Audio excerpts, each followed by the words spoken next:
ನಮಸ್ತೆ. Lieutenant N M Manjunath, associate NCC officer, ಸರ್ಕಾರಿ ಪದವಿ ಪೂರ್ವ ಕಾಲೇಜ್ ಕಾಡುಗೋಡಿ. ದಯವಿಟ್ಟು ವಿಡಿಯೋವನ್ನು ಸ್ಕಿಪ್ ಮಾಡಬೇಡಿ, ಕೊನೆವರೆಗೂ ನೋಡಿ. ನಾನೊಂದು ಬಹಳ ಮುಖ್ಯವಾದಂಥ ವಿಚಾರವನ್ನು ಈ ಮುಂದೆ ಪ್ರಸ್ತುತಪಡಿಸ್ತಾ ಇದ್ದೀನಿ. ಏನಂತಂದರೆ, ನಮ್ಮ ಸರ್ಕಾರಿ ಪದವಿ ಪೂರ್ವ ಕಾಲೇಜಿನಲ್ಲಿ 8 ಕಾರ್ ಯೂನಿಟ್ ಬೆಟಾಲಿಯನ್ 52 ವಿದ್ಯಾರ್ಥಿಗಳ ಒಂದು NCC ಯೂನಿಟ್ ಇದೆ. ಆ ಯೂನಿಟ್ನಲ್ಲಿ ಪ್ರಥಮ ವರ್ಷಕ್ಕೆ 26 ವಿದ್ಯಾರ್ಥಿಗಳ ದಾಖಲಾತಿ ನಡೆಯುತ್ತೆ. ದ್ವಿತೀಯ ವರ್ಷಕ್ಕೆ 26 ವಿದ್ಯಾರ್ಥಿಗಳು ಆಲ್ರೆಡಿ ಸೆಕೆಂಡ್ ಇಯರ್ನಲ್ಲಿ ಇರ್ತಾರೆ. ಆದರೆ ಪ್ರಥಮ ವರ್ಷಕ್ಕೆ ನಾವು ದಾಖಲಾತಿಯನ್ನು ಪಡೆಯುವಂಥ ಸಂದರ್ಭದಲ್ಲಿ ಆ ವಿದ್ಯಾರ್ಥಿಗಳು ಆಯ್ಕೆ ಪ್ರಕ್ರಿಯೆಗಳಲ್ಲಿ ಭಾಗವಹಿಸೋದಕ್ಕೆ ಪ್ರಮುಖವಾಗಿ ದಾಖಲಾತಿಗಳು ಬೇಕಾಗುತ್ತೆ. ಆ ದಾಖಲಾತಿಗಳನ್ನು ನಾವು ಅವರಿಂದ ಪಡ್ಕೊಂಡಾಗ ಸುಮಾರು 50 ವಿದ್ಯಾರ್ಥಿಗಳು ದಾಖಲಾತಿಗಳನ್ನು ನಮಗೆ ಕೊಟ್ಟಿದ್ದಾರೆ. 50 ದಾಖಲಾತಿಗಳಲ್ಲಿ ನೋಡಿ, 40 ದಾಖಲಾತಿಗಳಲ್ಲಿ ಸಂಪೂರ್ಣ ವಿವರ ತಪ್ಪಾಗಿದೆ. ಇನ್ನು 10 ದಾಖಲಾತಿಗಳಲ್ಲಿ ವಿವರ ಕರೆಕ್ಟ್ ಆಗಿದೆ.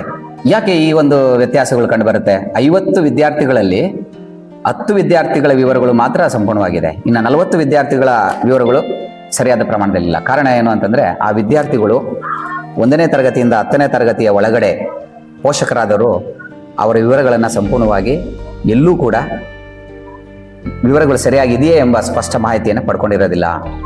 ಶಾಲೆಗೆ ಬಂದು ನನ್ನ ಮಗನ ಹೆಸರು, ಜನ್ಮ ದಿನಾಂಕ, ವಿಳಾಸ, ತಂದೆಯ ಹೆಸರು, ತಾಯಿಯ ಹೆಸರು ಇದು ಸರಿಯಾದ ಪ್ರಮಾಣದಲ್ಲಿ ಇದೆಯಾ ಅನ್ನೋದ್ರ ಬಗ್ಗೆ ಯಾವತ್ತೂ ಕೂಡ ಪೋಷಕರು ಬಂದು ಚೆಕ್ ಮಾಡಿರೋದಿಲ್ಲ.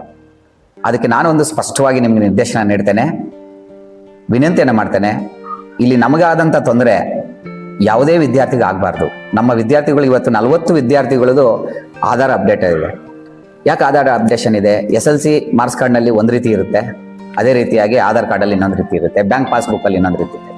ಯಾಕೆ ಅಂದರೆ, ಬಹುಮುಖ್ಯವಾಗಿ ಮಗುವಿಗೆ ಸ್ಕಾಲರ್ಶಿಪ್ ಬರುತ್ತೆ ಸರ್ಕಾರದಿಂದ. ಆ ಸ್ಕಾಲರ್ಶಿಪ್ ಬರುವಂಥ ಸಂದರ್ಭದಲ್ಲಿ DBT ಅಂದರೆ ಡೈರೆಕ್ಟ್ ಬೆನಿಫಿಷಿಯರಿ ಟ್ರಾನ್ಸ್ಫರ್ ಅಂತ ಕರಿತೀವಿ.